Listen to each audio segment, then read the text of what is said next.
You're watching Fabtex's guide to trimming a motorized drapery track. If your center drop drapery system is too long for your space, the track will need to be disassembled, cut down, and then reassembled. Begin by measuring the available wall or ceiling space and determine how many inches you need to cut from the track. Place the center draw system upside down on the ground or table. This is your track and your motor. The motor can be located on either side of the track. Each track has a sticker. For communication purposes and for this video, how the sticker is placed will determine the track's right side, left side, front side, and back side. Let's start disassembling the right side. Remove the motor from the pulley by opening the clip and twisting the motor off. Next, use a screwdriver to remove the master carrier overlap.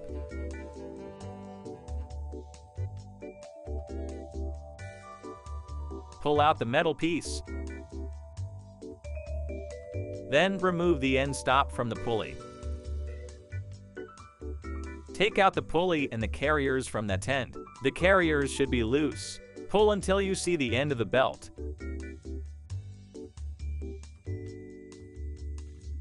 Remove the belt clip using a razor blade.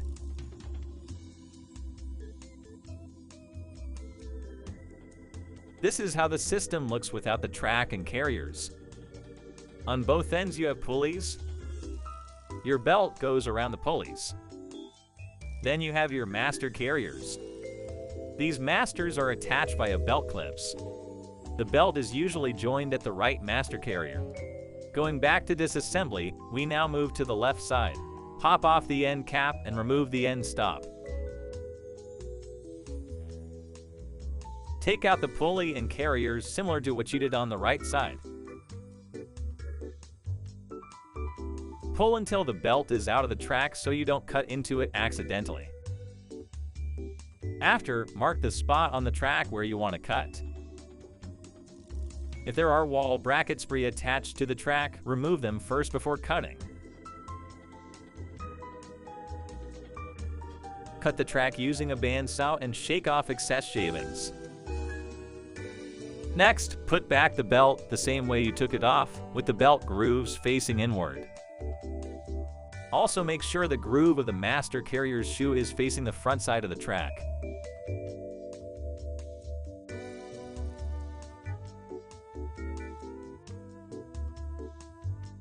Push the belt and the shoe all the way into the track.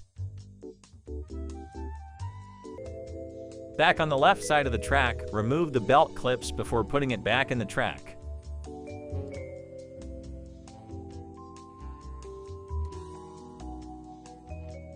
On the right side, move the shoe until it is flush to the track. Since the track has been cut down to a shorter size, the belt will need to be cut down too. First, we need to set aside 4 1/4 inches of belt. This is just a template. You may use any object that's cut to 4 1/4 inches long. Having a template will speed up your job when cutting multiple tracks. This length is the amount that goes in and wraps around the right pulley. We mark the spot that's 4 1/4 inches from the track and then cut the belt.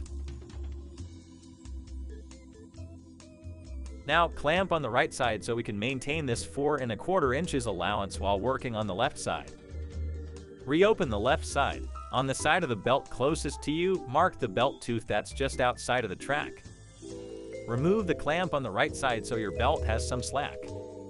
Go back to the left side and add clips on the left and the right side of that mark. Then, mount the left master carrier into the belt clips and then feed it back into the track. Run the belt back into the right pulley and add a belt clip at the end.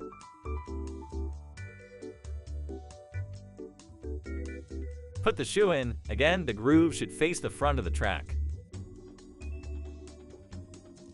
Put the right pulley back in and pinch the shoes together to take any remaining slack out. Slide in the metal piece of the right master with the rubber stop facing the center of the track. Then screw in the right master carrier overlap. After, check your operation.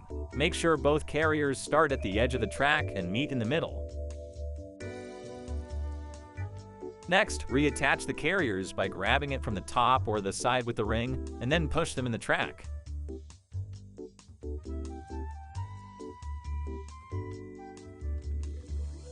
Screw in the end stop.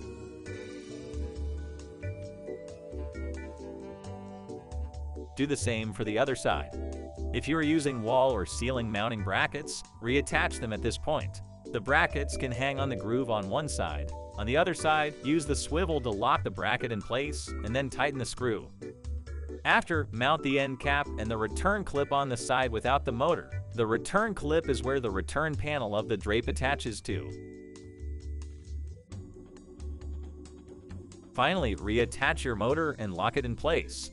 And now you're done. For more install videos, visit fabtexinstallations.com.